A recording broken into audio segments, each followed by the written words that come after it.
సరే, మంచిదండి. కళ్ళు వంచుకున్నది చిన్న ప్రార్థన చేసుకుని వాక్యంలోకి వెళ్దాం. పరిశుద్ధ మహాగణుడ, నీ ఘనమైన ఉన్నతమైన అమూల్యమైన శ్రేష్టమైన నామానికి కృతజ్ఞతలు స్తోత్రములు చెల్లిస్తున్నాను. మరి ఒకసారి నాయన నీ సన్నిధిలో చేరిన ఆయన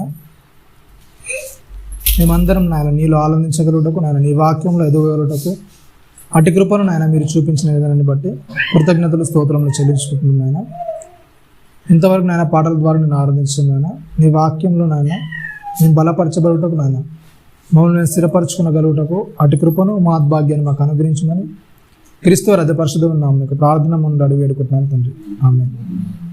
కూడొచ్చిన మీ అందరికీ ప్రభు రక్షణ క్రీస్తు నామములో వందనాలు తెలియజేస్తున్నాండి. మంచిది. శోధన కేవలం ఎంపిక మాత్రం అనే విషయాన్ని గురించి మనము మాట్లాడుకుంటున్నాం. గత ఆదివారం ఏంటంటే కొన్ని శోధనలు ఏం చేస్తాయి,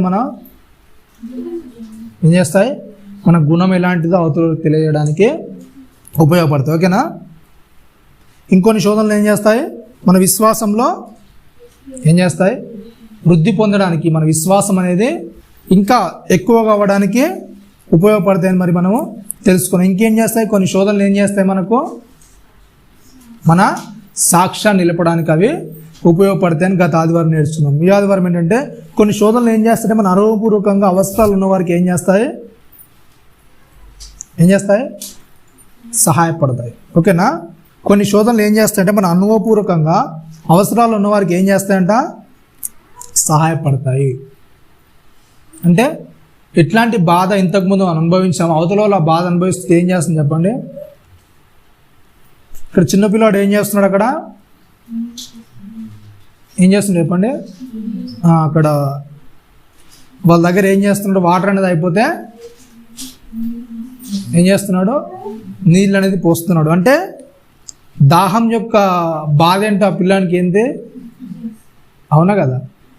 అంటే ధూపు అయితే ఎంత ఇబ్బంది అవుతుందో ఆ పిల్లానికి తెలుసా కదా? తెలుసు కాబట్టి నేను ఏం చేస్తున్నాడు, అవునా, నా దగ్గర వాటర్ ఉంది, నేను ఇట్లా తెచ్చుకోగలను, కానీ వాళ్ళకు వాటర్ ఎవరు ఇయ్యరని ఏం చేస్తున్నాడు, అవునా కదా? వాటర్ అనేది వాళ్ళకు ఇస్తున్నాడు. ఓకేనా? అట్లనే మన జీవితాల్లో కూడా మనకేమన్నా ఇబ్బంది అనేది మనం దాటేసాం అనుకోండి, లేకుంటే మనకేమైనా ఇబ్బంది ఉంది, ఓకేనా, అలాంటి ఇబ్బందిని అవతల వ్యక్తి ఫేస్ చేస్తుంటే మనం ఏమైనా సాయం చేస్తామా లేకపోతే వదిలేస్తామా? ఏం చేస్తుంది చెప్పండి. కొన్ని శోధనలు ఏం చేస్తాయి అంటే అనుభవపూర్వకంగా ఏం చేస్తాయి, మనం పడిన ఇబ్బంది అవతల పడొద్దని ఏం చేస్తుంది చెప్పండి, ఏం చేస్తాము, సహాయపడడానికి ఉపయోగపడుతుంటాయి. మీకు తెలుసు లేదు, కరోనా టైంలో ఏం చేస్తారు చెప్పండి, చాలామంది ఏం చేశారు, ఎవరికి కూడా పనులు ఏం లేవు, అవునా కదా? ఎవరికి కూడా పనులేం లేవు కనుక ఏం చేస్తున్నారు, చాలామంది ఇబ్బంది పడుతున్నారని కూరగాయలు పంచారు కొంతమంది, అవునా కదా? అవునా? కొంతమంది కూరగాయలు పంచారు, కొంతమంది ఏం చేస్తారు, మొత్తం అన్నం అంతా వండేసి పెట్టారు, అవునా కదా? వండుకోవడానికి కూడా వీళ్ళు ఇబ్బంది పరుస్తుందేమో అని ఏం చేశారు, అన్నం వండి మరి తెచ్చి పెట్టిన సందర్భాలు ఉన్నాయి, అవునా కదా? ఎందుకంటే ఒకవేళ మేము పని చేసుకుంటాం, మేము బతుకున్నాం, కానీ పని లేని పరిస్థితి ఏంటి, అవునా కదా? ఒకవేళ మా పరిస్థితి ఎలా ఉంటే మా ఇబ్బంది ఏంటని ఏం చేశారు, కొంతమంది ఆలోచన చేసి ఏం చేశారు, వాళ్ళ గురించి ఆలోచించి అట్లా కొద్దిగా సహాయం అనేది చేయడానికి ముందుకెళ్ళారు. ఇక్కడ చెప్తూ అపోస్తలుడైన పౌలు గారు చెప్తున్నాడు చూడండి, కొరింథీయులకు రాసిన 2వ పత్రిక 1వ అధ్యాయం 3-4 వచనాలు చెప్తున్నాడు.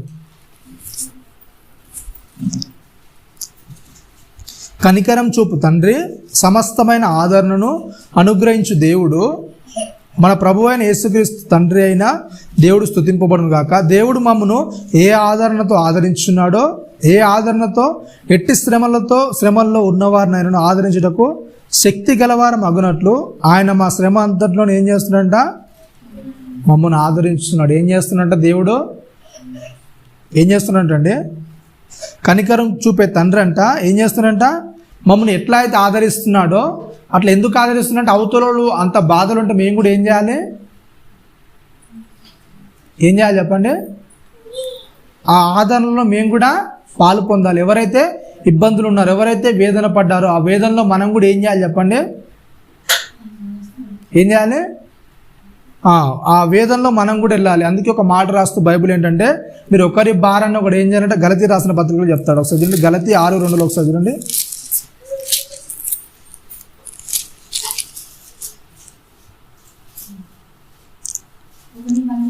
ఒకని భారములకున్నప్పుడు భరించి ఇలాగూ క్రీస్తు నియమమును పూర్తిగా నెరవేర్చు. ఏంటంట? ఒకని భారమును ఒకడు ఏం చేయాలంట? భరించాలి. ఒకని భారాన్ని ఒకరు భరించడము అంటే గ్రీకులు ఏంటంటే పూర్తిగా ఏం చేయాలి? తీసుకొని వెళ్ళడము. భరించడం అంటే గ్రీకు యొక్క తెలుగు అర్థం ఏంటంటే భరించడం అంటే తీసుకొని వెళ్ళడం అన్నమాట. ఏ వ్యక్తి అయితే భారాన్ని భరిస్తున్నాడో ఆ వ్యక్తి దగ్గర నుంచి ఏం చేయాలి చెప్పండి? ఆ బరువుని మనం కూడా ఏం చేయాలి? తీసుకొని వెళ్ళడం అనమాట. అవతల వ్యక్తి ఏదైతే బాధను భరిస్తున్నాడో ఆ బాధలో మనం కూడా ఏం చేయాలి? అవతలతో ఏం చేయాలి? ముందుకెళ్తుండాలి. మీకు తెలుసు చాలా సందర్భాలు ఏంటంటే మనం కోరుకునేది అంటే మనం ఏదైనా బాధలు ఇబ్బందులు ఉన్నాం అనుకోండి, మనం ఏమనుకుంటాం చెప్పండి? అవతల ఉన్న మనకు సహాయపడితే బాగుండు, అవతల మనకు ఎవరైనా ఆదరణిస్తే బాగుండు. అవునా కదా? చాలా సందర్భాల్లో మనం ఏదైనా హాస్పిటల్కి వెళ్ళామనుకోండి, హాస్పిటల్లో ఉన్నామనుకోండి, మన ఆరోగ్యం బాగాలేక ఏదో జబ్బు చేసి ఉన్నామనుకోండి, మనం ఏమనుకుంటాం? అవతల దగ్గర నుంచి ఏం కోరుకుంటాం చెప్పండి? ఏం కోరుకుంటాం? ఆదరణ కోరుకుంటాం. అవతల నుంచి ఓదార్పు, ఆదరణ అనేది కోరుకుంటాము. ఆదరణ అనేది ఎలా ఉండాలని కోరుకుంటాము? ఎట్లుండాలని కోరుకుంటాం చెప్పండి? మీరు జబ్బులో ఉన్నారనుకోండి, మీ దగ్గరకు వచ్చి పరామర్శించే వాళ్ళు ఎలా పరామర్శించాలని మీరు కోరుకుంటారు?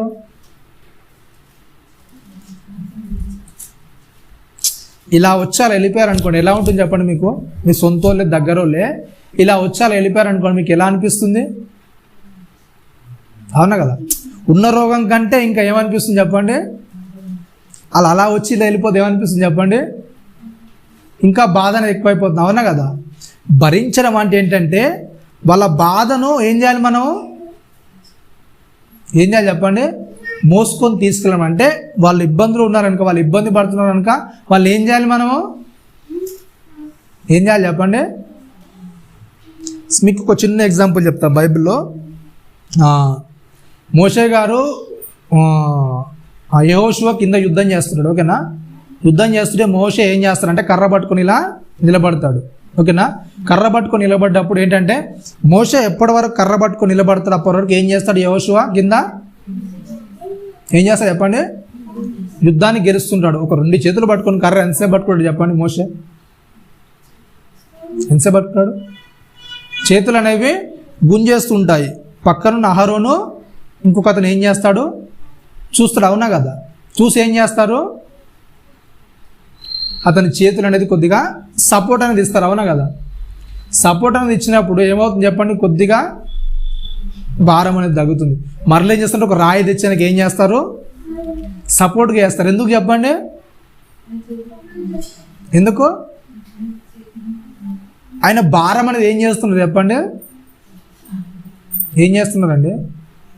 పక్క నుండి వాళ్ళు భారాన్ని చూస్తున్నారు. ఓహో, మోషే గారికి ఏమవుతుంది చెప్పండి? ఇంతసేపు చేతుల్లో పెట్టాడు అనుకోండి, ఏమవుతుంది? ఆ చేతులను ఏమవుతాయి? లాగేస్తాయి, నొప్పి పెడతాయి. ఎంతవరకు భరిస్తాడు? అవునా కదా? అలా పెడుతున్నాడు, మరలా నొప్పిగా ఏం చేస్తున్నాడు? కిందికి దించేస్తున్నాడు. ఎప్పుడైతే కిందికి దించాడు ఏమవుతుంది చెప్పండి? వాళ్ళు గెలుస్తున్నారు. యుద్ధంలో వీళ్ళు ఓడిపోతున్నారు. అరే, ఎంతసేపు భరిస్తాడు పాప మోషే కూడా? ఒక్కడే 2 చేతులు పట్టుకు ఎంతసేపు నిలబడగలుగుతాడు చెప్పండి? అలాంటప్పుడు పక్కనున్న వాళ్ళు చూసి ఏం చేశారు చెప్పండి? తన భారాన్ని కొద్దిగా ఏం చేస్తున్నారు? వీళ్ళు భరిస్తున్నారు. ఏంటంటే ఓహో, ఒక్కడే ఎంతసేపు భరించగలుగుతాడు చెప్పండి? ఎంతసేపు ఆపగలుగుతాడు తన భారాన్ని తను? అవునా కదా? మేము కొద్దిగా సపోర్ట్ ఇచ్చామనుకో ఏమవుతుంది? కొద్దిగా తనకి తేలిక అవుతుంది. అవునా కదా? కొద్దిగా సులువు అవుతుంది కదా? ఓకే, వాళ్ళ సందర్భాలు అలా అయింది.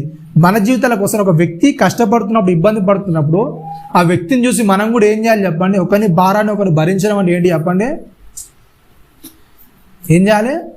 ఓహో, అవతల వ్యక్తి ఇబ్బంది పడుతున్నాడు, శ్రమ పడుతున్నాడు, నా చేతనంత వరకు నేను కూడా ఏం చేయాలి చెప్పండి? అక్కడ చెప్తున్నాడు అపోస్తలుడైన పౌలు గారు చెప్తే ఏంటంటే మీరు ఒకరిని భారాలను ఒకటి ఏం చేయాలంట? భరించండి. భరించి ఏం చేయాలంట? క్రీస్తు నియమంను పూర్తిగా ఏం చేయాలంట? నెరవేర్చాలి. అంటే క్రీస్తు నియమంను పూర్తిగా నెరవేర్చడం అంటే ఏంటి చెప్పండి? మనకు ఒక భారం అంటే ఏంటో తెలిసినప్పుడు, ఒక బాధ అంటే ఏంటో మనకు తెలిసినప్పుడు, అలాంటి బాధలో ఉన్న వ్యక్తిని మనం ఏం చేయాలి చెప్పండి? ఏం చేయాలి మనం? వాళ్ళ కొరకు ప్రార్థించగలగాలి, వారి కొరకు ఏదైనా సహాయం చేయగలిగితే మనము చేయగలిగే పరిస్థితులు. ఎందుకంటే అనుభవాన్ని అనేది నువ్వు ఎదుర్కొన్నావు, అవునా కదా? ఒక అనుభవం అనేది నువ్వు ఎదుర్కొన్నావు, ఆ బాధ ఇబ్బంది అనేది నువ్వు ఫేస్ చేసావు, అవునా కదా? అది ఎంత ఇబ్బంది ఉంటుందో, ఎంత నొప్పి ఉంటుందో దాన్ని నువ్వు ఫేస్ చేస్తున్నప్పుడు అవతలి వ్యక్తిని ఏం చేయాలి? నువ్వు ఏం చేయాలి చెప్పండి? ఏం చేయాలి? అవతలి వ్యక్తి కొరకు మనం ఏం చేయాలి చెప్పండి? సహాయపడడానికి సిద్ధంగా ఉండాలి. ఎందుకంటే అవతలి వ్యక్తి ఆ భారాన్ని భరిస్తున్నాడు, పాపం నలిగిపోతున్నాడేమో, ఇబ్బంది పడుతున్నాడేమో అని ఏం చేయాలంట? ఒకరి భారాన్ని ఒకటి ఏం చేయాలంట? భరించండి. ఆ భరించడం అంటే ఎలా ఉంటుందంటే, భరించడం అంటే ఇప్పుడు దాకా మీకు ఏం చెప్పాను గుర్తుందా? ఏం చేయాలి? భరించడం అంటే గ్రీకులో అర్థం, తెలుగు ఏంటి చెప్పండి? భరించడం అంటే తీసుకొని వెళ్ళడం, ఓకేనా? ఆ భరించడం ఎలా ఉండాలంటే వాళ్ళని ఏం చేయాలి చెప్పండి? ఆ బాధ అనేది వాళ్ళు ఏం చేయాలి చెప్పండి? ఆ బాధ అనేది వాళ్ళు అంటే వాళ్ళ దగ్గర నుంచి తొలగిపోయే వరకు మనం ఏం చేయాలి? వాళ్ళకి అండగా, సహాయంగా, లేకుంటే వాళ్ళ తోడుగా ఏం చేయాలి? నేను ఉన్నాననే ధీమని ఏం చేయాలి? మనము ఏం చేయాలి చెప్పండి? అలా ఇవ్వగలగాలి. భరించడం అనగానే మనం ఏంటంటే వాళ్ళు ఏదో ఇబ్బంది పడితే కొద్దిగా సహాయం చేస్తే అయిపోతుందే, ఆ పాటికి సహాయం చేసి వదిలేస్తే అయిపోతుంది. ఏం చేయాలంట? వాళ్ళ ఇబ్బందిని భరించినట్టే కడ వరకు ఏం చేయాలి? వాళ్ళను ఏం చేయాలి? వాళ్ళ ఇబ్బందులు మనం ఉండాలి, అవునా కదా? వాళ్ళకు తోడుగా నేను ఉన్నానని చెప్పాలి. మీకు తెలుసు ఒక సందర్భం అయింది మన దగ్గర, మన చర్చిలో ఏంటంటే హిమాలయంలో నా వైఫ్ చనిపోయింది, గుర్తుందా? నైట్ 1:30 అయింది అనుకుంటా, 1:30, 2 అవుతుంది. ఆ టైంలో మా ఫోన్ ఇస్తే నేను నెక్స్ట్ సండేనే, ఆ రోజు అవునా కదా, సాటర్డే, నెక్స్ట్ సండేకి నేను ప్రిపేర్ అవుతున్నాను, ఏం చెప్పాలి వాక్యం అని ప్రిపేర్ అవుతున్నా. 1:30కే మామ ఫోన్ చేశాడు. ఫోన్ చేసి అయ్యా ఇట్లా అయిందంట, హిమాలయం అంకుల్ వైఫ్ చనిపోయింది అనగానే సర్లే నేను గబగా, వర్షం పడుతుంది అప్పటికి, రుతమ్మ విమలక్క వచ్చారు ఆ టైంలో, 2 అవుతుంది. ఇలా అయింది అనగానే డేవిడ్ అన్న అట్లాగే అక్క ప్లస్ వీళ్ళు 4 వచ్చారు. నేను కూడా వెళ్ళేసరినే అయిపోయింది. హిమాలయంలో ఏడుస్తున్నాడు, మంచం నుంచి కిందికి దించాం, అమ్మను కింద ఉంచాం. అయిపోగానే ఏమవుతుంది ఇప్పుడు ఆయన పరిస్థితి ఏంటంటే కొద్దిగా ఒక్కడే, ఏం చేయలేడు. వాళ్ళ సహాయం అనేది ఏం కూడా లేదు, చుట్టాలు ఎవరు, బంధువులు పక్కన కూడా ఎవరు కూడా లేరు. అలాంటప్పుడు ఏమవుతుందంటే నేను అన్నాను, ఇక మామ నాకు నిద్ర వస్తుంది, ఎందుకంటే డ్యూటీ చేయొచ్చాను, అలసిపోయానికి వెళ్తానంటే, ఒకవేళ ఇప్పుడు మామ కూడా నాతో వచ్చేస్తానికి ఏమవుతుంది చెప్పండి? మామూలు అన్నాడంటే సరే మామ వెళ్దాం, మనం మార్నింగ్ వచ్చేద్దాం, పొద్దున్నే ఉదయం 6 గంటలకి వద్దాము, వచ్చి మరలా కలుసుకుందాం అంటే వద్దులే. ఏంటంటే ఒక్కడే ఉన్నాడు, అవునా కదా? ఆయన ఒక్కడే ఉన్నాడు, పెద్ద మనిషి, ఏమవుతాడు చెప్పండి? ఇబ్బంది అవుతాడు, అవునా కదా? ఒక్కడే ఉన్నాడు అనుకోండి, ఇప్పుడు ఆమె చనిపోయింది, ఆయన ఒక్కడే ఉన్నాడు, ఏమవుతాడు? కొద్దిగా డిప్రెషన్లోకి వెళ్ళిపోతాడు, బాధలోనికి వెళ్ళిపోతాడు, అవునా కదా? ఒక వ్యక్తి సహాయానికి ఉన్నాడు అనుకో ఏమవుతుంది చెప్పండి? అవునా కదా? అతనికి డబ్బులు ఇవ్వాల్సిన అవసరం లేదు, ఏదో మనం చేయాల్సిన అవసరం లేదు. ఒక వ్యక్తి అంటుంటే ఏమవుతుంది చెప్పండి? అవునా కదా? కొద్దిగా ధైర్యం అనేది వస్తుంది, అరే వీళ్ళు నాతో ఉన్నారులే అని ఒక అండ అనేది ఏమవుతుంది చెప్పండి? ఉంటుందా ఉండదా? అంటే వ్యక్తికి వ్యక్తి ఏమవుతుంది చెప్పండి? ఒక సహాయం, ఒక ఆసరా. క్రీస్తు చెప్తుంది ఏంటంటే ఒక్కని భారాన్ని ఒకటి భరించడం అంటే, అవతలడు ఇబ్బంది పడుతున్నాడు, మనం ఏం చేయాలి చెప్పండి? అరే నువ్వు ఒక్కనివే కాదురా, నీకు మేము ఉన్నాం రా, నీకు తోడు ఉన్నాము, నీకు బాధ అయితే మేము చూసుకుంటాంలే, మేము వదిలేస్తాం ఒంటరిగా అనే భరోసా ఏం చేయాలంటే మనము ఇవ్వగలగాలంట, అవునా? అంటే అవతల వ్యక్తికి ఏం చేయాలి చెప్పండి? ఆ భరోసా అనేది మనం ఏం చేయాలి? ఇవ్వగలగాలి. అరే పలానా వాళ్ళ దగ్గరికి వెళ్తే నాకు ఆదరణ దొరుకుతుంది, వాళ్ళ దగ్గర నుంచి నాకు ఏం వస్తుంది?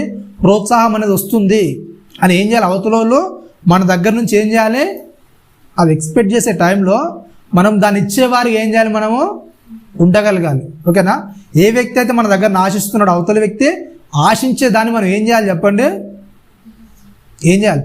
చేయగలిగే పరిస్థితుల్లో. అవతల వ్యక్తి మా అంటే ఏం ఆశిస్తాడు చెప్పండి? మన దగ్గర నుంచి బాధలో ఉన్న వ్యక్తి, ఇబ్బందులో ఉన్న వ్యక్తి, అవతల వ్యక్తి దగ్గర నుంచి మనం అనుకుంటాం ఏంటంటే వాళ్ళు డబ్బు ఏదో ఆశిస్తారు, ఇంకేదో ఆశిస్తారు అనుకుంటాం. కానీ బాధలో ఉన్న వ్యక్తి, ఇబ్బందులో ఉన్న వ్యక్తి మన దగ్గర నుంచి డబ్బులు ఏది ఆశించారని ఏం ఆశిస్తారు చెప్పండి? ఏం ఆశిస్తారు? ఓదార్పు, అంతే, మేము మీకు అండగా ఉన్నాం అంతే. ఎప్పుడైనా సరే బాధలో ఉన్న వ్యక్తి మనల్ని ఎక్కువగా వాళ్ళు కోరుకునేది ఏంటంటే, మన దగ్గర నుంచి ఎక్స్పెక్ట్ చేసేది ఏంటంటే, మేము మీకు తోడుగా ఉన్నాం అంతే, మీకు డబ్బులు ఇవ్వకపోయినా పర్లేదు, వాళ్ళతో మీరు నిలబడ్డారంటే ఏంటి చెప్పండి? వాళ్ళకు ఏమవుతుంది చెప్పండి? ఒక ధైర్యం ఉంటుంది, అరే మా వాళ్ళు నాకు ఉన్నారు కదా అండగా, అరే నాకు సహాయం చేస్తారు, అవునా కదా? మీరు డబ్బులు ఇవ్వకపోయినా డబ్బులు సమస్యగా చాలామంది ఏంటంటే ఏదైనా సహాయం చేయాలంటే వాళ్ళు భయపడే విషయం ఏంటంటే ముఖ్యంగా ఏంటి చెప్పండి, అమ్మో వాళ్ళు ఇబ్బందులు ఉన్నారు, వాళ్ళు బాధలు ఉన్నారు, వాళ్ళు వేదనలు ఉన్నారు, వాళ్ళ దగ్గరికి వెళ్తే ఏమవుతుంది చెప్పండి, డబ్బులేమో నలుగుతారేమో, వాళ్ళ భారం మా మీద పడుతుందేమో, అవునా కదా? అట్లా అనుకొని ఏం చేస్తారు చెప్పండి, భయపడతారు, వెనకడిగేస్తారు. కానీ క్రీస్తు ఏం చెప్తున్నాడు, మీరు ఒకరి భారాన్ని ఒకరు ఏం చేయాలంట, భరించండి. అవసరం లేదు, మీరు ఆ వ్యక్తి దగ్గరికి వెళ్ళి ఆ వ్యక్తితో నిలబడితే చాలు, మిమ్మల్ని ఏం అడగడు, అవునా కదా? మీరు వచ్చారనే ధైర్యమైన చాలు. అవన్నీ ఏది కూడా ఒక వ్యక్తి వచ్చి మన పక్క నిలబడారంటే అదే మనకి ఏమవుతుంది చెప్పండి, అవునా కదా? కొండంత అంటే అరే మీరు నా పక్కన ఉన్నాడు కదా, సరే నేను ఏదైనా చేసుకుంటానులే అని ఏం చేస్తారు, వాళ్ళు చూసుకుంటారు. కానీ మనకు ఉండాల్సింది ఏంటి చెప్పండి, అవతలోరి పక్కన మనం నిలబడే మనస్తత్వం అనేది మనకు ఉండాలి. ఇబ్బందులు ఉన్నప్పుడు, వేదనలు ఉన్నప్పుడు అరే నేను ఉన్నానులే, ఏం కాదులే, పర్వాలేదు అని ఓదార్చే స్థాయి అనేది మనకి ఏం చేయాలి చెప్పండి, ఉండాలి. అది ఎప్పటి వరకు అంటే ఏదో మాట వరకు ఇలా పలకరించి వెళ్ళిపోయేంత వరకు కాదు, కానీ ఏం చేయాలి చెప్పండి, ఆ వ్యక్తి బాధలో నుంచి తేరుకునే వరకు, ఆ వ్యక్తి మరలేం చేయాలి, బాధ నుంచి తప్పించుకునే వ్యక్తి అవతల వరకు ఏం చేయాలి, అరే బాధ అంటే ఇలా ఉంటుంది, మరి నాకు ఒక వ్యక్తి సహాయం చేశారు, నేను కూడా ఏం చేయాలి, పలానా వ్యక్తికి ఏం చేయాలి, సహాయపడాలి కదా, అవునా కదా? బాధలో ఉన్న వ్యక్తి నేను కూడా ఏం చేయాలి, ఓదార్చాలి. కానీ ఆ వ్యక్తి ఏం చేయాలంట, ఏం చేయాలి, ఆ వ్యక్తి అలా సంపూర్ణంగా అయ్యే వరకు మనం కూడా ఏం చేయాలంట, అతనితో ఏం చేయాలి, ఒకరిని భారాన్ని ఒకరు ఏం చేయాలంట, భరించాలి. అంటే అవతలి వ్యక్తి ఏం చేయాలి చెప్పండి, ఓహో క్రీస్తులో లక్షణాలు ఇలా ఉంటాయా అంటే క్రీస్తుకున్న లక్షణం ఇదా, ఏం చేస్తారు ఎప్పుడు ఒక వ్యక్తి ఎప్పుడైతే మనం ఆదరణ ఇస్తున్నామో, ఎప్పుడైతే మనం ఓదార్పునిస్తున్నామో అవతల వ్యక్తి మనలో నుంచి ఏం చూస్తాడు చెప్పండి, ఏం చూస్తాడు, ఓహో అంటే వీళ్ళు దేవుని దగ్గర నేర్చుకున్న విషయాలు ఇవి, అవునా కదా? ఈ విషయాలు నేర్చుకుని అందుకే వీళ్ళు ఈ విషయాలు ఓదార్పుగా పంచగలుగుతున్నారు, నాకు ఓదార్పుని ఇవ్వగలుగుతున్నారు. అవతల వ్యక్తికి మనం చెప్పేది ఏంటంటే దేవుడు నీకు తోడుకున్నాడు, అవునా కదా? మేమంతా కూడా మీకు సాయంగా ఉన్నాం, దేవుడు మనకు అందరు కూడా ఏం చేస్తాడు, తోడుగా ఉంటాడు. ఆ ధైర్యాన్ని మనం అవతల వరకు ఏం చేయాలి, ఇవ్వగలగాలి. కానీ చాలా సందర్భాల్లో మనం ఏం చేస్తాం చెప్పండి, ఏం చేస్తాం, నిజంగా సహాయం చేయడానికి సిద్ధంగా ఉంటాం చెప్పండి, ఉంటామా?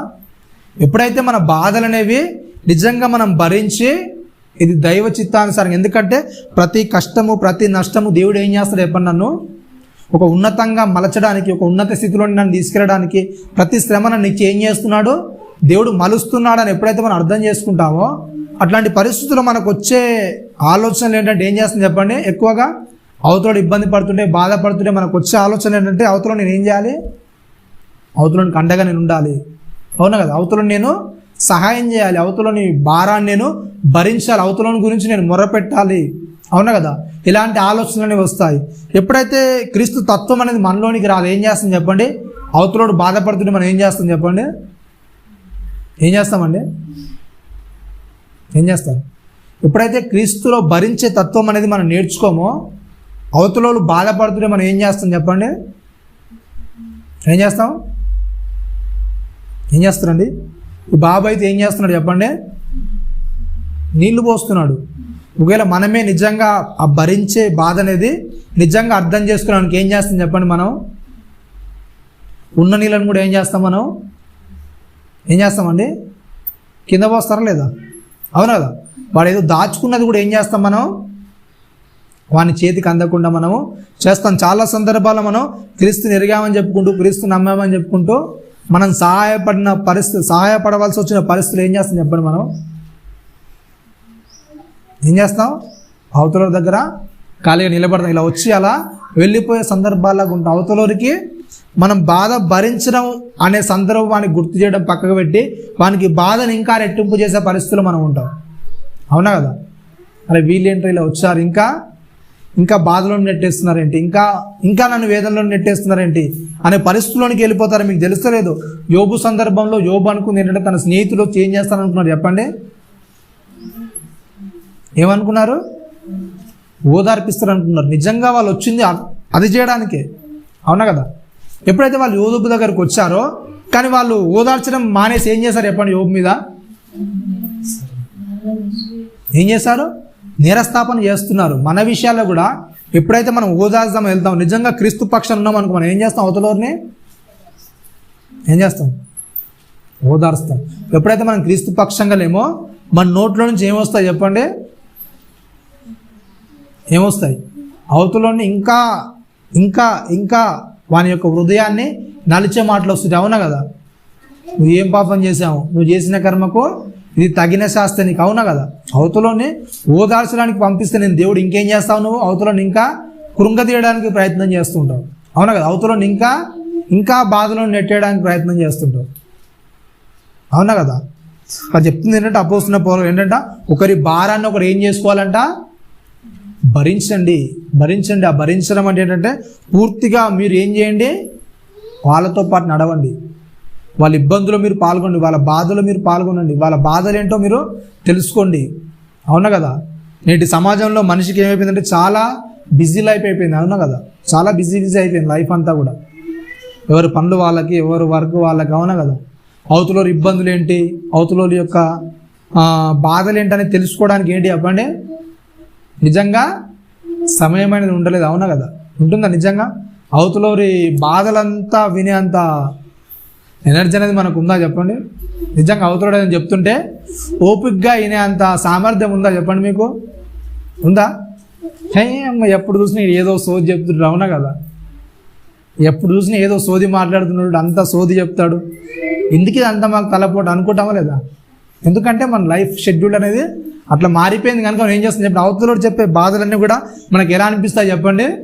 వాడేదో బాధపడుతూ చెప్తాడు, వాడేదో వేదంతో చెప్తాడు, కానీ మనకి ఎలా ఉంటుంది చెప్పండి?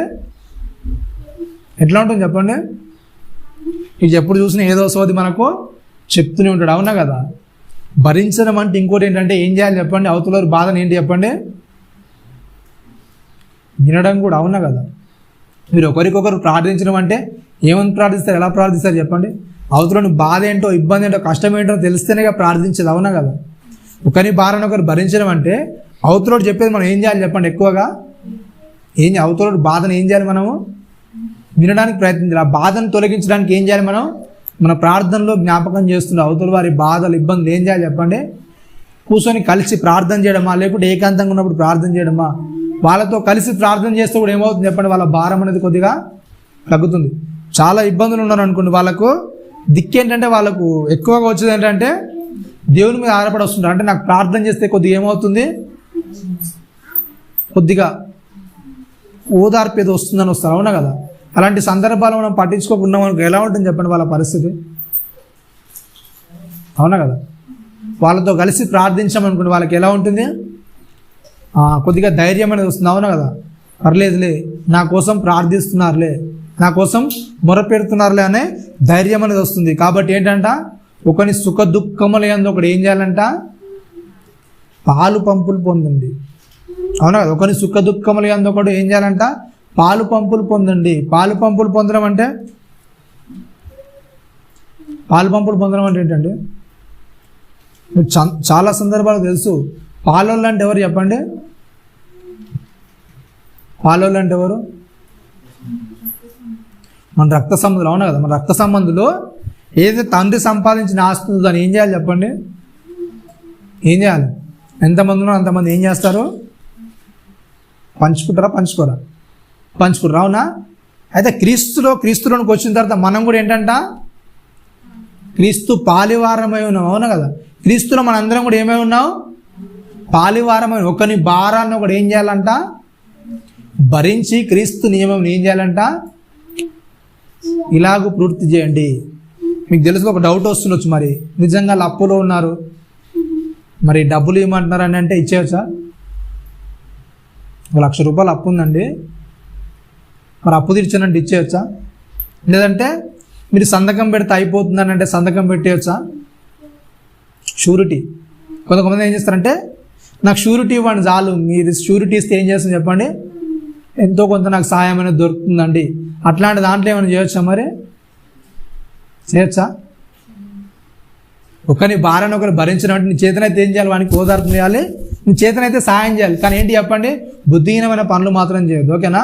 మన దగ్గర లేని దాన్ని ఏదో తాకట్టు పెట్టి నేను తల తాకట్టు పెట్టిస్తాను, అట్లాంటి ప్రమాణాలు ఎప్పుడు చేయకండి. ఎందుకంటే అవి బుద్ధిహీనమైన పనులు. బైబిల్ ఎప్పుడు కూడా అట్లాంటిదే చెప్పలేదు. ఒకరిని భారాన్ని ఒకరిని భరించినట్టు వాని కొరకు ప్రార్థించాలి, మన దగ్గర ఉంటే సహాయం చేయాలి. ఒకవేళ మన వల్ల సహాయం కాకపోతే ఎవరైతే సహాయం చేస్తారో వాళ్ళ దగ్గరికి పంపించాలి.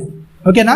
ఇలా చేయాలి. కానీ ఏంటంటే మోసపోయే స్థాయిలోకి వెళ్ళిపోదు. మన మీద షూరిటీలు పెట్టి నేను ఉంటాను, అట్లాంటి దానిలోకి ఎప్పుడు వెళ్ళదు. బైబిల్ అట్లాంటి దానికి ఎప్పుడు కూడా చేయడానికి ఇష్టపడదు. ఎందుకంటే అది ఏమవుతుందంటే వానికి మనమే స్వేచ్ఛనిచ్చినట్టు అవుతుంది. ఓకేనా? అట్లాంటి దానిలో ఎప్పుడు కూడా వెళ్ళదు. కానీ ఒకరి భారాన్ని ఒకరు భరించినట్టు వాళ్ళ కొరకు ప్రార్థించాలి. వాళ్ళకు మన చేతనంత సాయాన్ని ఏం చేయాలి? చేస్తుండాలి. ఓకేనా? ఇట్లా ఏం చేయాలంటే మనము ఇలాగ క్రీస్తు నియమం ఏం చేయాలంట? పూర్తిగా నెరవేర్చుడి. ఏం చేయాలంట? ఇలా ఒకరిని భారాన్ని ఒకటి భరించడం ఏంటంట? క్రీస్తు నియమాన్ని మనం ఏం చేయడం చెప్పండి? పూర్తిగా దాన్ని నెరవేర్చడము. పూర్తిగా నెరవేర్చడం అంటే వాళ్ళ యొక్క భారాన్ని మనం ఏం చేసుకోవాలి చెప్పండి? భరించాలి. క్రీస్తు కూడా ఏం చేస్తాడు చెప్పండి? ఏం చేస్తాడు క్రీస్తు కూడా? మన యొక్క ప్రతి భారాన్ని కూడా ఏం చేస్తాడు చెప్పండి? ఆయన మోసాడు. అవునా కదా? మన యొక్క ప్రతి పాప భారాన్ని ఆయన తీసుకున్నాడు. అవునా కదా? అలా తీసుకున్నప్పుడు మనం కూడా అవతలని భారాన్ని ఏం చేయాలి చెప్పండి? అవతల వారి కొరకు ప్రార్థించడం అనేది మన బాధ్యత. అవతల వారి కష్టాల్లో మనం తోడుగా ఉండడం అనేది ఏం చెప్పండి? క్రైస్తవులుగా మన బాధ్యత. అలాంటి బాధ్యతను ఎప్పుడు కూడా మనం విస్మరించి ప్రయత్నం చేయడానికి ఎప్పుడు కూడా వీలేదు. చాలా సందర్భాలు ఏం చేస్తామంటే ఇట్లా ఎవరైనా అడుక్కునే వాళ్ళు ఉన్నారు అనుకుని ఏం చేస్తుంది చెప్పండి? ఇచ్చే సందర్భాల్లో ఏం చేస్తారు? ఈ యూట్యూబ్లలో ఇప్పుడు కొద్దిగా ఫ్రాంక్స్ అనేవి ఎక్కువైపోయి ఏంటంటే కోటీశ్వరులు ఉన్నా సరే కొన్ని వీడియోస్ చేస్తున్నారు అనమాట. ఏంటంటే కోటీశ్వరుడు అయినా సరే బిచ్చగా అంటే మామూలు స్థాయిలో ఉన్న వ్యక్తి దగ్గరికి వెళ్ళి అన్న నాకు తినడానికి ఏం లేవన్నా కొద్దిగా డబ్బులు ఉంటే ఇవ్వని అడుగుతారు. అవునా కదా? అడిగినప్పుడు ఏంటంటే కొద్దిగా డిగ్నిటీగా ఉన్నవాడు ఏం చేస్తారు చెప్పండి? కాలు చేతులు అన్నీ బాగా వెళ్ళి ఏదైనా పని చేసుకోవచ్చు అంటాడు. అదే అడుక్కున్న దగ్గరికి వెళ్ళి అడిగారనుకో ఏం చేస్తాడు చెప్పండి? అడుక్కునేటోడు ఏం చేస్తాడు? వాడి దగ్గర ఆ పూటకి అప్పుడే సమకూర్చుకుని అన్నం ముందు అనుకోండి వాడు ఏం చేస్తాడు చెప్పండి? వాడు ఆలోచించడు. అవునా కదా? మరి దీనికి ఇచ్చేస్తే నా పరిస్థితి ఏంటి అని ఆలోచించడు. ఒకవేళ తీసుకుంటున్న వ్యక్తి మరి నీ పరిస్థితి నీకుందిగా నీకు దాపెట్టుకున్నావు అంటే ఇది నీకు ఇచ్చాను కదా ఏం చేస్తాడు? ఏం చేస్తారండి? దేవుడు నాకు మళ్ళీ ఏం చేస్తాడు? ఎవరొకరి ద్వారా పంపిస్తారు. అవునా కదా? ప్రస్తుతానికైతే ఇప్పుడు నాకు లేదు, ఆకలి లేదు. నీకు ఆకలి ఉంది కానీ ఏం చేస్తున్నాను? నీకు ఇచ్చేస్తున్నాడు. నాకు ఆకలి అయినప్పుడు దేవుడు ఏం చేస్తాడు? అవునా కదా? ఇస్తాడు. అలా ఇచ్చినప్పుడు కొన్ని ఫ్రాంక్స్ వీడియోలో చూసింది ఏంటంటే వాళ్ళు ఉన్నోళ్ళే కానీ ఈ దగ్గర తీసుకెళ్ళి ఆని ముంగట తినేసి తింటున్నా కానీ ఏం చేస్తారు చెప్పండి? వాళ్ళ ముంగటున్న వాళ్ళు ఏం చేస్తారండి? అతని ఆహారం అవతలోడు తింటున్నా కానీ ఏం చేస్తారు చెప్పండి? ఆనందంగా చూస్తాడు. అవునా కదా? మరి నా ఆకలి నిండింది, మన కడుపు నిండింది. ఎందుకంటే ఆ కడుపు బాధ ఏంటి చెప్పండి? అడుక్కుని మనకు తెలుసు. అవునా కదా? కడుపు నిండినోనికి తెలియదు, చీదరిస్తాం. కానీ కడుపు ఎండినోనికి ఏంటి చెప్పండి? ఆ బాధ అంటే ఏంటో తెలుసు. కానీ చూస్తూ వానికి ఉన్నది ఇచ్చేస్తూ కూడా ఏం చేస్తాడు? ఆనందంగా చూస్తాడు. అవునా కదా? అంటే లేనివాడు ఏం చేస్తాడు చెప్పండి? ఎప్పుడైనా సరే ఏం చేస్తాడు? ఆనందంగా ఇవ్వడానికి ఇష్టపడతాడండి. లేనివాడు ఏదైనా సరే ఏం చేస్తాడు? తనకు ఉన్నదాన్ని ఆనందంగా ఇవ్వడానికి ఇష్టపడతాడు. కానీ కొద్దిగా ఉన్నా సరే మనం ఏం చేస్తాం చెప్పండి? ఏం చేస్తాం మనం? మన దగ్గర కొంతే అండి. మనం సపోజ్ సికింద్రాబాద్లో ఆగాము. ఓకేనా? మన దగ్గర ఓన్లీ ఛార్జీకి 30 రూపాయలు ఉన్నాయి అనుకోండి. ఓకేనా? ఛార్జీకి 30 రూపాయలు ఉన్నాయి, తినడానికి 50 రూపాయలు ఉన్నాయి. అవునా? తినడానికి 20 రూపాయలు ఉన్నాయి, రావడానికి 30 రూపాయలు ఉన్నాయి, 50 రూపాయలు ఉన్నాయి. అవునా కదా? మా అంటే 2 గంటలు మనం ఏం చేస్తాం? ఇంటికి వస్తాం. ఎవడో వచ్చి అన్న నాకు ఆకలి అవుతుంది ఏమైనా ఉంటాయి అంటే ఏం చేస్తాం చెప్పండి? మనం ఏం చేస్తారండి? ఏం చేస్తారు? నా దగ్గర ఉన్నాయే 50 రూపాయలు, ఇప్పుడు ఆకలి అవుతుంది కనుక ఏం చేయాలి? 20 రూపాయలు ఏదో ఒకటి తినేసి 30 రూపాయలతో ఏం చేయాలి? నేను ఏం చేయాలి? ఇంటికి వెళ్ళిపోవాలి. ఈయన గోడు నేను పట్టించుకున్నాను అనుకో, నా పరిస్థితి ఏంటి మళ్ళా? అవునా కదా? ఒకరిని భారాన్ని ఒకరు భరించడం అంటే అవతలోని ఇబ్బందిని మనం ఏం చేయాలి చెప్పండి? అవతలోని ఇబ్బందుల్లో మనం చేయగలిగినంత సహాయాన్ని ఏం చేయాలి చెప్పండి? చేయడానికి సిద్ధంగా ఉన్నాం. అవునా కదా? మనము ఓడ్చుకోగలం. ఒక 2-3 రోజులు తినలేదండి అని వాడు అల్లాడుతుంటే కూడా నా లెక్కల్ని నేర్చుకుంటున్నావు అంటే ఏమన్నట్టు చెప్పండి? నా దగ్గర ఉండాల్సిన అకౌంటే నా దగ్గర ఉంది, ఎక్కువ లేదు అని నువ్వు లెక్కలు వేస్తున్నావు అంటే ఏమన్నట్టు చెప్పండి?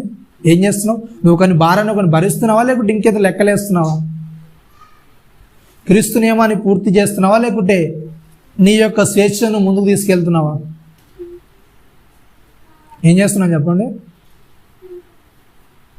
చాలా సందర్భాలు ఏంటంటే ఉన్నోడు ఎప్పుడు కూడా ఏం చేయలేడు.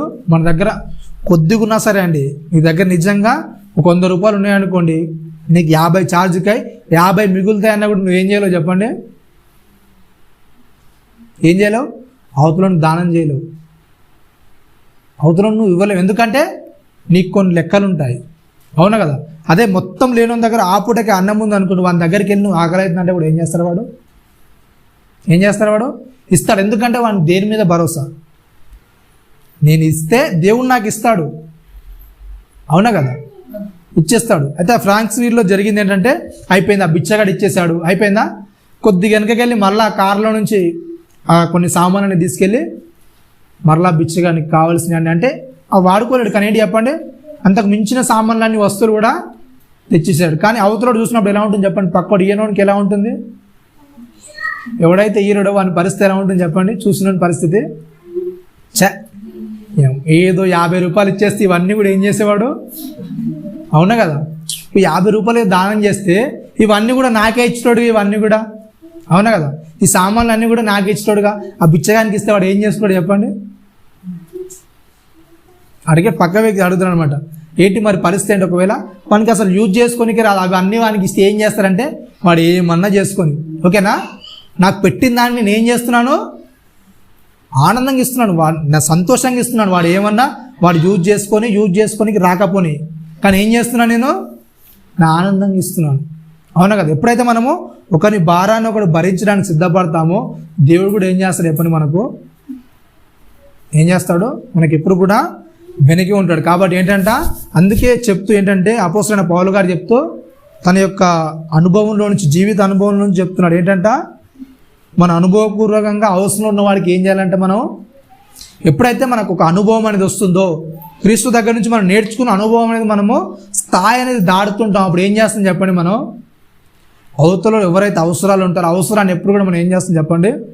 డినీ చేయడానికి, ఇంకా డిలే చేయడానికి ఎప్పుడు కూడా ఇష్టపడం. ఏం చేస్తాం చెప్పండి? నెగ్లెక్ట్ చేయడానికి ఇష్టపడం.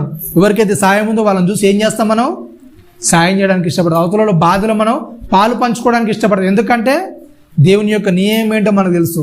దేవుడు అది చేస్తే ఏం చేస్తాడో మనకు తెలుసు. కనుక ఏం చేస్తాం? మనం అవతల ఇబ్బందులు మనం సహాయపడడానికి ఇష్టపడుతుంటాం. ఎందుకంటే దానికి మించి ఏం చేస్తాడు చెప్పండి దేవుడు? ఎప్పుడైతే మనం అవతలలో బాధలో సహాయపడతామో, మన ఇద్దరికి సహాయపడమనుకోండి, అవతలలో ఏం చేస్తాడు చెప్పండి దేవుడు? మనం ఇద్దరికి సహాయం చేస్తే ఏం చేస్తాడు దేవుడు? ఒక 4 5 మందితో ఏం చేస్తాడు చెప్పండి? మనకు నేను అండగా ఉన్నానని సహాయాన్ని చూపిస్తాడు. ఎప్పుడు కూడా దేవుడు ఏం చేయడు చెప్పండి? మర్చిపోయేవాడు కాదు. మనం చేసిన సహాయాన్ని ఏంటి చెప్పండి? ఎప్పుడు కూడా మర్చిపోడు, అవునా కదా. ఆ ధైర్యం అనేది మనము దేవుని మీద ఆధారపడడానికి మనకు ఉండాలి, ఓకేనా. కొన్ని శోధనలు ఏం చేస్తాయి చెప్పండి? మనకు పరలోకంలో బహుమానాన్ని పొందడానికి ఉపయోగపడతాయి, ఓకేనా. కొన్ని శోధనలు ఏం చేస్తాయి మనకు పరలోకంలో మనకు బహుమానాన్ని పొందడానికి ఉపయోగపడతాయి, ఓకేనా.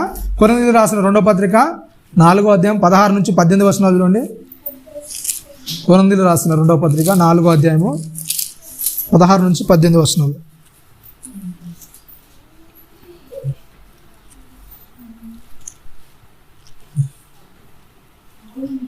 కావున మేము అధైర్యపడము, మా బాహ్య పురుషుడు కృషించుచున్నను, అంతరంగ పురుషుడు ఆంతర్య పురుషుడు దినదినము నూతన పరచబడుచున్నాడు.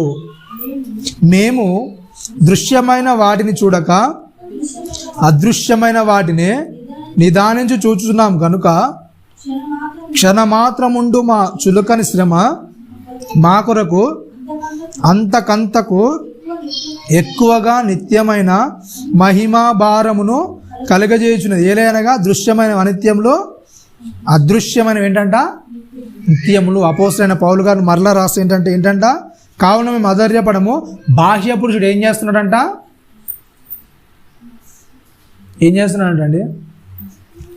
బాహ్య పురుషుడు ఏం చేస్తున్నాడంట? కృషించిపోతున్నాడు. అంటే బయట ఉన్న శరీరం అంతా కూడా ఏమవుతుంది చెప్పండి?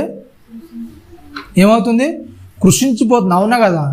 ఎట్లా కృషించిపోతుంది అంటే కొరింథీయులకు రాసిన ఈ పత్రికలో చెప్తాడు 11వ అధ్యాయంలో ఆయనకు వచ్చే శ్రమల గురించి చెప్తాడు, అవునా కదా. అపోస్తలుడైన పౌలు గారు ఏంటంట 3 సార్లు ఏం చేశాడంటే 5 సార్లు ఏం చేశాడు?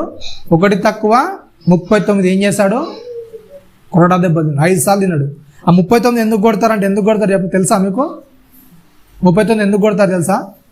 యూదుల సాంప్రదాయం ప్రకారం ఏంటంటే ఎప్పుడు కూడా 39 కొట్టారంటే 40 యాక్చువల్గా కొట్టాల్సింది 40 దెబ్బలు 39తో కొట్టి పోర నేను వదిలేస్తున్నాను అంటే ఏమన్నట్టు చెప్పండి, 40 అనేవి ఏం కాలేవు, ఇంకా పూర్తిగా 40 కొట్టేస్తే నీ దెబ్బలు అనేవి పూర్తయినట్టు. 39 కొడితే ఏంటి, ఇంకా బాకీ ఉంది. మరలా నేను అవసరం వచ్చినప్పుడు ఏం చేస్తాను, నాకు కొట్టబుద్ధినప్పుడు ఏం చేస్తాను, నిన్ను మరలా పిలిచి కొడతాను. నాకు ఎప్పుడు కొట్టబుద్ధి అయితే అప్పుడు మరలా నేను పిలుస్తాను, కొడతాను. 5 సార్లు అట్లా ఏం చేశారంట, 39 కొరడా దెబ్బలు తిన్నాడు. 5 సార్లు పిలిచారు, 39 కాగానే చాలే నాకు ఓపిక లేదు, నాకు కొట్టబుద్ధి అవ్వట్లేదు, వదిలేస్తుంది ఈసారికి వెళ్ళిపో అని మరలా ఏం చేయడం, మళ్ళా వాళ్ళ కొట్టబుద్ధి గారిని మరలా పిలుచుకున్నారు. 5 సార్లు ఏం చేశారంట, 39 కొరడా దెబ్బలు తిన్నాడు 5 సార్లు. ఇంకా చెప్తాడు ఏంటంటే పలుమార్లు ఏం చేశారంట, రాళ్ళతో కొట్టబడ్డాడు 3 మారు. అవునా, చనిపోయారు అనుకున్నాడు, పట్నం అవతలకి ఈడ్చేశారు. అయినా మరలా ఆయన వచ్చి క్రైస్తవులందరినీ, ఎవరైతే క్రీస్తు సంఘంగా ఉన్నాడో వాళ్ళందరినీ కూడా ఏం చేస్తున్నాడు, బలపరుస్తున్నాడు. మరలా సముద్రంలో ఏం చేస్తాడు, ఆయన కష్టాలన్నీ కూడా చెప్పుకుంటూ వస్తాడు. అవన్నీ కూడా ఏంటంటే బాహ్య పురుషుడు ఏమైపోతాడు చెప్పండి, ఏం చేస్తాడు, కృషించిపోతాడు. అంటే దేవుని సందర్భాలు ఎప్పుడైతే మనం ముందుకెళ్తుంటామో బాహ్యంగా ఉన్న పురుషుడు అంతా కూడా ఏం చేస్తాడు, బాహ్య సందర్భాలు అంతా కూడా ఎలా ఉంటాయి చెప్పండి, ఎట్లుంటుంది, మనకు బాధ, ఇబ్బంది, వేదన, పెయిన్ అనేది మనము అనుభవిస్తుంటాం. ఈ బయట ఎంత పెయిన్ అనేది మనం తీసుకుంటామో లోపల ఏమవుతుంది చెప్పండి, లోపల ఏమవుతుందంట, ఆంతర్య పురుషుడు అంత బాగా ఏం చేస్తారంట, దినదినము నూతన పరచబడుతుంది. ఎంత పెద్ద గాయాలు మనకు శరీరం మీద తాకుతుంటే, అంటే మన బాహ్యంగా అనుభవిస్తుంటామో అంత లోపల ఏం చేస్తుంది చెప్పండి, ఆత్మీయత అనేది పెరుగుతూ ఉంటుంది. ఎంత పెద్ద ఎదురు దెబ్బలు మనకు బాహ్యంగా తాకుతుంటాయో అంత గొప్ప నేర్పు నువ్వు ఏం చేస్తుంటావో, ఏం చేస్తారు చెప్పండి, ప్రతి గాయం కూడా మనకి ఏం చేస్తుంది చెప్పండి, ఏం చేస్తుంది, మనకు ఒక ఉన్నతమైన దాన్ని నేర్పిస్తుంది. కావున ఏంటంటే మేము అధైర్యపడం, మాకు ఎన్ని బాధలు వచ్చినా ఎన్ని హింసలు వచ్చినా కానీ ఏం చేయము చెప్పండి, అధైర్యపడము. ఎందుకంటే అవన్నీ కూడా దేనికి చెప్పండి, దేనికి, క్రీస్తులో ఒక బహుమానాన్ని పొందడానికి. అవునా కదా, చిన్నపాటి బహుమానం వస్తుందంటే మనం ఏం చేస్తాం చెప్పండి, కొన్ని ఇబ్బందులని మనము ఎదుర్కోవడానికి ఇష్టపడుతుంటాం. అవునా కదా, చాలాసార్లు మనకు ఎంత వేదన అయినా సరే కొద్దిగా ఎక్కువ లాభం వస్తుంది అనుకోండి ఏం చేస్తాం, మనం కొద్దిగా ఎక్కువ వస్తుంది అనుకోండి ఏం చేస్తాం, దాన్ని భరించడానికి ఇష్టపడుతుంటాం. మరి క్రీస్తు కొరకు భరించే విధానంలో అంత ఓర్పు అనేది మనకు ఉందా లేదా? మనకి ఏదైనా లాభం వస్తుంది అనుకోండి ఏం చేస్తాం చెప్పండి, ఆ పెయిన్ అంతా కూడా మనం భరిస్తాము, దాన్ని సహిస్తాము. కానీ క్రీస్తు కొరకు ఒకవేళ నిజంగా నీకు బహుమానం వస్తుందంటే ఏం చేస్తాం చెప్పండి, నిజంగా పెయిన్ అనేది మనం భరిస్తామా? పౌలు గారు ఎంత పెయిన్ అనేది ఎందుకు అనుభవించారు చెప్పండి, ఎంత ఎక్కువ పెయిన్ అనుభవిస్తే ఏంటి చెప్పండి, పరలోకంలో ఏమవుతుంది చెప్పండి, ఎంత ఎక్కువ పెయిన్ అనుభవిస్తే ఏమవుతుంది చెప్పండి, అంత అనేది సమకూర్చబడుతుంది. అవునా కదా, ఎంత కష్టం చేస్తే ఏమవుతుంది చెప్పండి, మీకు డబ్బులు అనేవి అంత ఎక్కువగా సమకూర్చబడతాయి. అవునా కదా, మీరు ఎంత ఎక్కువ కష్టం చేస్తే ఏమవుతుంది చెప్పండి, అంత డబ్బులు అనేవి మీకు సమకూర్చబడతాయి. అలాగే దేవుని కొరకు మనం ఎంత ఇబ్బంది అనేది తీసుకుంటే పరలోకంలో ఏమవుతుంది చెప్పండి మనకు, అవునా కదా, అంత ఆస్తి అనేది మనకు సమకూర్చబడుతుంది. మరి పరలోకంలో మనకు ఆస్తి అనేది సమకూర్చబడుతుంది అన్నప్పుడు మరి ఎంతవరకు మనం పెయిన్ తీసుకోవడానికి ఇష్టపడుతుంది చెప్పండి, అంటాం ఈ మాట. మేము అధైర్యపడం, ఎందుకంటే మా బాహ్య పురుషుడు కృషించిపోతున్నా సరే ఏం చేస్తాం మేము, అంతరంగ పురుషుడు లోపల నూతన పరచబడుతున్న సంతోషం ఉంటుందా లేకుంటే బాధ ఉంటుందా? ఏముంటుంది చెప్పండి, మనకు వచ్చే శోధనలు బట్టి, మనకు వచ్చే ఇబ్బందులను బట్టి ఏమనిపిస్తుంది చెప్పండి మీకు, పర్లేదులే దీన్ని బట్టి ఒక నేను గుణపాఠం నేర్చుకున్నానులే అని ఆనందపడతారా, లేకుంటే దాన్ని బట్టి ఇంకా బాహ్యంగా ఇబ్బంది పడడానికి, అధైర్యపడడానికి ఇష్టపడతారా? ఏం చేస్తాను చెప్పండి, ఏం చేస్తారండి, ఇబ్బంది పడడానికి ఇష్టపడతారా లేకుంటే ఆనందపడడానికి ఇష్టపడతారా? మనకు వచ్చే బాధలు, బయట నుంచి వచ్చే బాధలు, ఇబ్బందులను బట్టి ఎంత ఎక్కువ బాధపడితే అంత ఎక్కువ ఏంటంట పరలోకంలో బహుమానం అనేది ఉంటుంది. అవునా కదా, పరలోకంలో మనకు బహుమానం, ఇక్కడ ఎంత ఇబ్బంది పడ్డామో అక్కడ ఏమవుతుంది చెప్పండి, అంతకంతకు ఏమవుతుందంట, రెట్టింపు అవుతుంది. అవునా కదా, ఇక్కడ ఎంత ఇబ్బంది పడితే అంత రెట్టింపు అవుతుంది పరలోకంలో. మనం ఎంత ఇబ్బంది ఇక్కడ తీసుకుంటే అంత ఎక్కువ అనేది మనకు రెట్టింపు అవుతుంది. అలాంటి సందర్భంలో మనం నిజంగా అంత ప్రెజర్ అనేది మనం తీసుకోగలుగుతాం చెప్పండి. బాహ్య పురుషుడిని శ్రమ పెట్టేంతగా, మన బాహ్య పురుషుడు ఇబ్బంది పడేంతగా, నలిగిపోయేంతగా తీసుకుంటాం శ్రమ. తీసుకుంటారండి? చాలా సందర్భాలు అంటే రానున్న రోజులు ఇంకా కఠినంగా అవుతుంది దేశ పరిస్థితి, అవునా కదా? న్యూస్ మీడియాలో, సోషల్ మీడియాలో వస్తూనే ఉంది, అవునా కదా? అంటే క్రైస్తవులు ఏం చేస్తున్నారు చెప్పండి, ఇంకా చాలా ఇబ్బందులకు, హింసలకు ఏం చేస్తున్నారో గురి చేస్తున్న సందర్భాలని మనం సోషల్ మీడియాలో చూస్తూనే ఉన్నాం. చాలా ఇబ్బందులకు, చాలా హింసలకు గురి చేస్తున్నారు. అంటే రానున్న రోజుల్లో ఇంకా గడ్డు కాలం అనేది వచ్చే పరిస్థితి అనేది ఏమవుతుంది, వస్తూనే ఉంటుంది, అవునా కదా? ఇంకా కఠినంగా మారే పరిస్థితులు అనేవి మన ముందుకు రావచ్చు. అలాంటి పరిస్థితుల్లో ఏం చేయాలి చెప్పండి? మరి మనము ఏం చేయాలి? ముందే అన్నిటిని నేర్చుకొని సిద్ధపడి ఉండగలగాలి. బైబిల్ అనేది ఎక్కువగా నేర్చుకోవడానికి గల కారణం ఏంటంటే రాను రోజులు ఏమవుతుంది చెప్పండి, ఒకవేళ బైబిల్ అనేది మన ముందు ఉండకపోవచ్చు, మనకు చదవడానికి అవకాశం ఉండకపోవచ్చు. ఉన్నప్పుడు ఏం చేయాలి? దాన్ని వినియోగించుకోవాలి. ఎంత ఎక్కువగా మనం నెమరు వేసుకుంటే ఆ మాటలన్నీ కూడా ఏ వ్యక్తి అయినా సరే మన దగ్గర నుంచి బైబిల్ ఉంచుకోగలడు. ఫోన్లో ఉంటే దాన్ని ఏం చేయగలడు? దాన్ని రాకుండా యాప్ని ఏం చేయగలడు? ఏదో ఒక విధంగా దాన్ని చేయగలడు. కానీ హృదయాల్లో ఉన్నదాన్ని మన బయటికి రాకుండా ఏమైనా చేయగలడా? అవునా కదా? మన హృదయంలో నెమరేసుకున్న దాన్ని, మన హృదయంలో ముద్రించుకున్న దాన్ని మనం చేయకుండా ఎవరైనా ఆపగలుగుతారా చెప్పండి? అవునా కదా? అందుకే దేవుడిచ్చిన నియమం ఏంటంటే ఏం చేయండి అంట, మీ హృదయంలో దాన్ని ముద్రించుకోండి. చాలా సందర్భాల్లో దేవుడు అనే మాట ఏంటంటే హృదయాల్లో దేవుని యొక్క వాక్యాన్ని మనం ముద్రించుకోవాలి. పైన ఎంతవరకు మనం చూసుకున్నా అది ఏంటంటే మనకు ఉపయోగపడదు. అంతరంత్రంలో ఎప్పుడైతే దాన్ని మనం ముద్రించుకోవడానికి ఇష్టపడతాం, వాక్యాన్ని మనము చూసుకోవడానికి, సరి చేసుకోవడానికి మనం ఎప్పుడైతే ఉపయోగించుకుంటాం ఏమవుతుంది చెప్పండి? మన భవిష్యత్తులో అది ఉపయోగపడుతుంది, అవునా కదా? దేవుని కొరకు మనం చక్కగా ఎలా నడుచుకోవాలి, ఎలా నడవాలి అనే ప్రణాళికను, దారిని ఏం చేస్తుంది మనం ఇప్పుడు చదివిన వాక్యం అనేది ఏం చేస్తుంది, మనకు ముందుకు చూపుతుంది. అందుకే కీర్తనకారుడు అంటూ చెప్తారు ఏంటంటే నీ వాక్యం ఏంటంటే నా పాదాలకు దీపం. ఎందుకంటే అది మనకు ముందు చూపిస్తుంది, అవునా కదా? ఒకవేళ నీకు బైబిల్ అనేది లేకున్నా నీ హృదయాల్లో దాన్ని భద్రపరచుకోవడానికి ఏమవుతుంది, నువ్వు ఒక మాదిరి అనేది నువ్వు ఎలా నడుచుకోవాలి, ఎలా ఉండాలనేది అది నీ హృదయంలో ఉన్న దాన్ని బట్టి నీకు ఏం చేస్తుంది, ఆ ధర్మశాస్త్రం నిర్ణయిస్తుంది, అవునా కదా? ఇది తప్పు, ఇది ఒప్పు అనేది నువ్వు విన్న మాటను బట్టి అది ఏం చేస్తుంది, నీకు దారిని చూపుతుంది.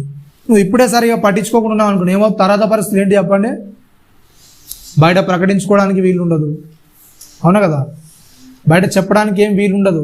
చాలా కొన్ని దేశాల్లో కూడా జరిగిన సందర్భాలు ఏంటంటే వాళ్ళు బైబిల్ ప్రకటించుకోవడానికి వీలు లేకుండా ఏంటంటే ఒక ఆదివారం కూడుకున్నారు అనుకోండి, ఆదివారం ఒక సంఘం కూడుకోవాలంటే వాళ్ళు చేసే ప్రయత్నాలు ఏంటంటే ఆదివారం సంఘంలో కూడుకోనికి ఒకటేసారి గుంపుగా వెళ్ళారనుకోండి, ఏమవుతుంది చెప్పండి?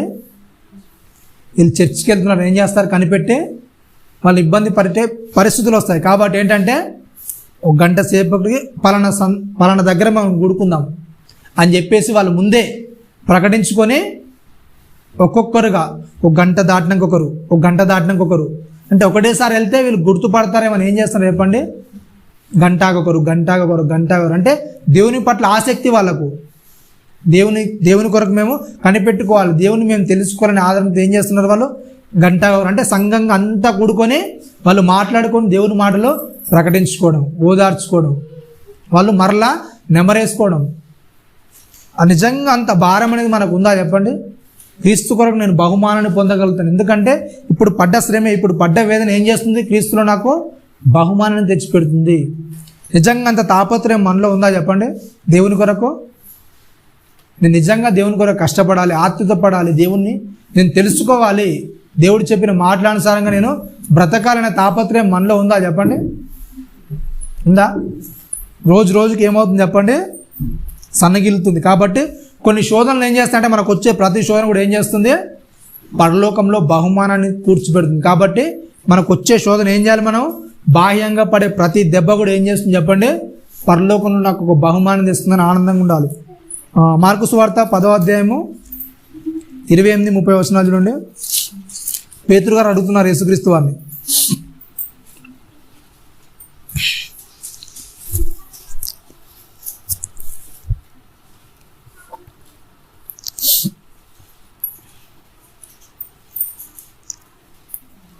మార్కు సువార్త 10వ అధ్యాయం 28 వచనం.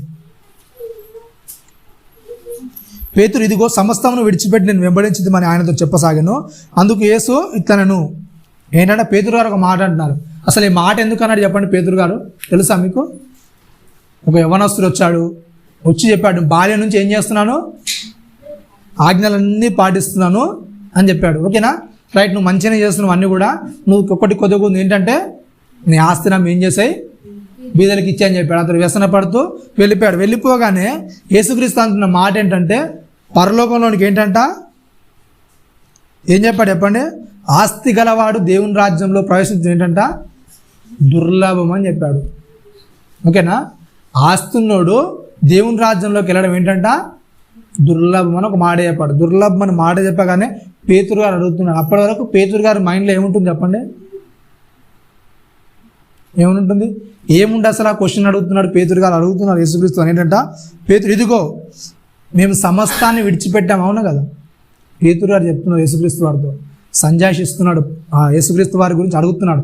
ఇదిగో ఆయన అంటే ఏం చేశాడు, అప్పటి వరకు ఆస్తుంది, దాన్ని అంతా కూడా సంపాదించుకున్నాడు, బాగున్నాడు.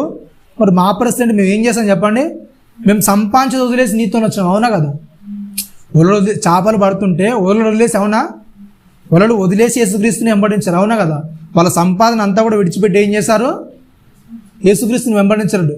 అంటే అడుగుతున్నాడు పేతురు గారు, మరి మేము సంపాదించే సంపాదన అంతా వదిలేసాము, మా పిల్లల్ని వదిలేసాము, అంత వదిలేసి ఏం చేస్తున్నాము చెప్తున్నాడు పేతురు గారు. ఏంటంట మేము సమస్తమును విడిచిపెట్టి నిన్ను వెంబడించుతుంది కదా చెప్తున్నాడు. అంటే ఏమేం చెప్పుంటాడు చెప్పండి, అక్కడ చెప్తుంది ఏంటంటే మార్కు గారు రికార్డ్ చేస్తే ఏంటంటే ఏమని చెప్పాడంట, మేము సమస్తమును విడిచిపెట్టి నిన్ను వెంబడించితే మనం ఏం చేస్తారంట, ఏం చేస్తారంటే చెప్పసాగెను. ఓకేనా, చెప్పసాగనంటే ఆపాడా, ఇంకేమని చెప్తున్నాడు, ఏం చెప్పుండొచ్చు. అవునా కదా, పేతురు గారు పెద్ద, అవును కదా, యేసుక్రీస్తు వారి కంటే వయసులో పెద్ద. అలాంటి వారు యేసుక్రీస్తు వారితో ఏం చెప్తుండొచ్చు సంభాషణ జరుగుతున్నప్పుడు,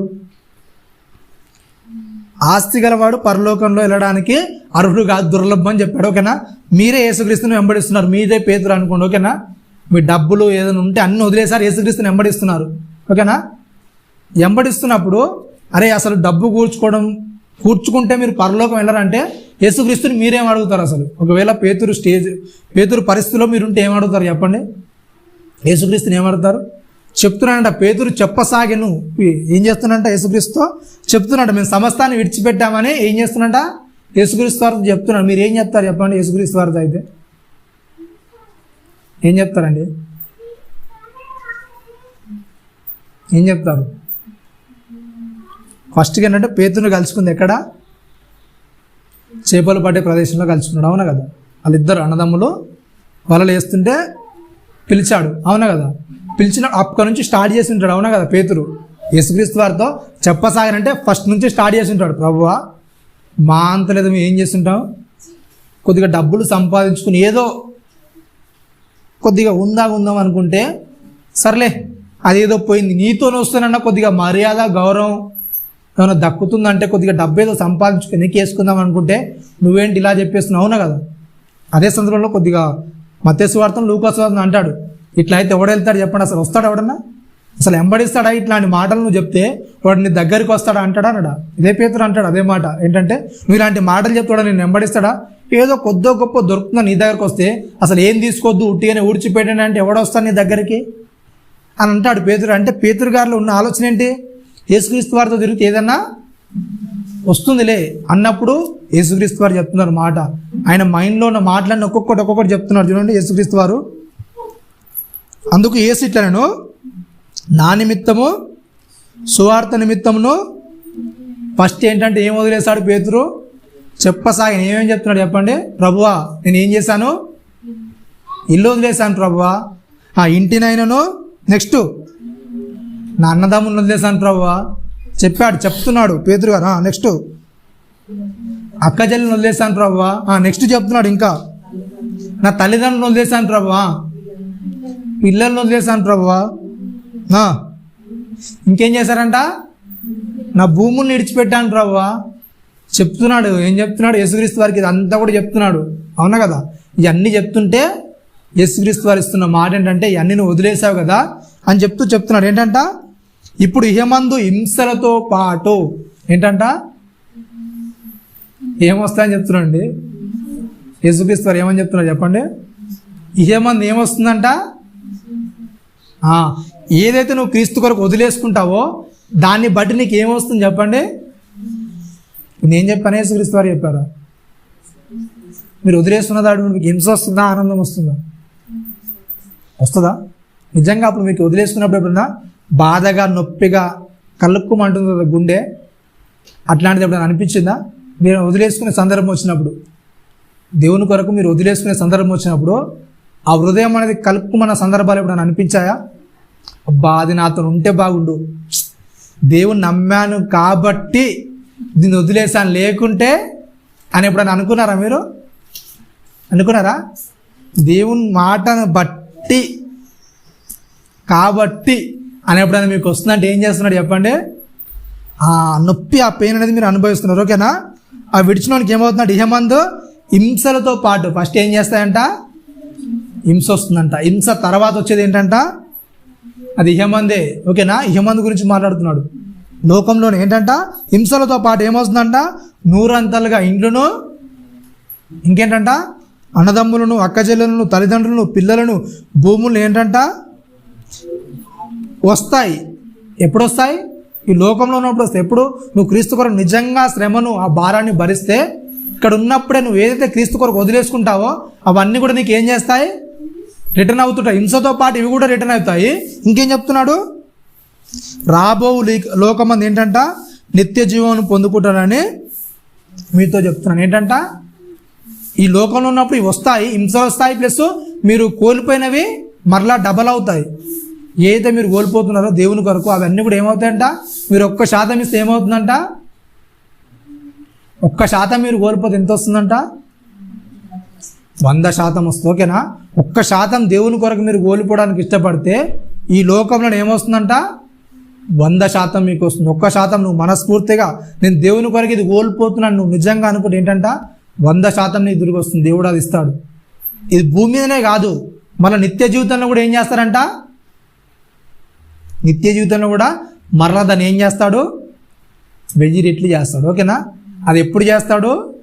ఇహమందు దేవుడిచ్చే హింసను ఏం చేయాలి? మనము ఆనందంగా భరించి, ఇది నా మేలు కొరకే, ఇది నా జీవితం కొరకు అని ఎప్పుడైతే నిజంగా మనం దేవుని కొరకు నిలబడతామో ఏం చేస్తుంది చెప్పండి? దేవుడు చేసే అద్భుతాన్ని మనం చూస్తాం. దేవుని కొరకు నిలబడుతున్నది నీ అంతా నువ్వు నిలబడ్డానికి ఏం చేస్తాం చెప్పండి? మనం ఏం చేస్తాం? వదిలేస్తాం. మీకు తెలుసు లేదా? వాళ్ళ అపోస్తుల దగ్గరికి అన్నీ కూడా వచ్చి పడ్డాయి. అట్లా వచ్చి పడ్డా కూడా వాళ్ళకి ఏమన్నా దాని మీద వ్యామోహం ఉందా చెప్పండి? వదిలేస్తారు, పట్టించుకోలేదు. మన దగ్గరకు వచ్చిన ఒక నిజంగా దేవుని మీద వెళ్ళాడు అనుకోండి, అవన్నీ వచ్చినా కానీ మనకి ఏముంటుంది చెప్పండి? దాని మీద ఆశ, దాన్ని అనుభవించాలన్న తాపత్రయం, దాని మీద వ్యామోహం ఏది కూడా ఉండదు. అప్పుడు ఇస్తాడు దేవుడు. దేవుడు నీకు 100% ఎప్పుడు ఇస్తారంటే దాని మీద నీకు ఏం రావాలి చెప్పండి? ఏదైతే నువ్వు అనుభవించాలనుకుంటున్నావు దాని మీద ఏం రావాలి? నీకు విరక్తి రావాలి, వ్యామోహం, దాని మీద విరక్తి అనేది వచ్చాలి. ఇది ఉన్నా నాకు వేస్టే, దేవుని కంటే నాకు ఎక్కువ ఏది కాదు అని ఎప్పుడైతే నువ్వు అనుకుంటావు అప్పుడు అవన్నీ కూడా వస్తాయి. అప్పటిదాకా నీకు ఏం చేయవు? అవేవి కూడా రావు. కాబట్టి ఏం చేయాలి? దేవుని కొరకు మనము కొన్ని శోధనలు ఏం చేస్తాయి చెప్పండి? పరలోకంలో బహుమానం కొరకు మనకు ఉపయోగపడతాయి. కాబట్టి చాలా జాగ్రత్తగా మరి పరలోకంలో బహుమానం కూర్చుకోవడానికి మనము మన ప్రయత్నం అనేది జరిగిస్తుంది. చిన్న మాటలు మన హృదయంలో ఉంచుకొని జాగ్రత్తగా దేవుని కొరకు బ్రతకాలని కోరుకుంటూ ఈ మాటలు ముగిస్తాం. తల ఉంచుకొని చిన్న ప్రార్థన చేస్తున్నాం. పరిశుద్ధ మహాగణుడా, నీ ఘనమైన ఉన్నతమైన శ్రేష్టమైన నామానికి కృతజ్ఞతలు స్తోత్రములు నాయన. విన్న మాటలను బట్టి నన్ను మా హృదయాలు కఠినపరుచుకోకుండా నాయన, నీ మాటలానుసారంగా మా బ్రతుకులను సరిదిద్దుకొనగలుగుటకు, నీ వాక్యంలో ఉన్నతంగా నాయన మమ్మల్ని పెంపొందించుకొనగలుగుటకు అటు కృపను మహద్భాగ్యాన్ని మాకు అనుగ్రహించింది నాయన. అలాగే జరగబోయే బలను పాఠ్యంతులను తోడుగా ఉండి మీకు మహిమకరంగా జరిగే కృపను మహద్భాగ్యాన్ని మాకు అనుగ్రహించమని క్రీస్తు వారి అతి పరిశుద్ధ నామమున ప్రార్థన మనం అడిగి పెట్టుకున్నాం తండ్రి. ఆమేన్. అందరికీ వందనాలు.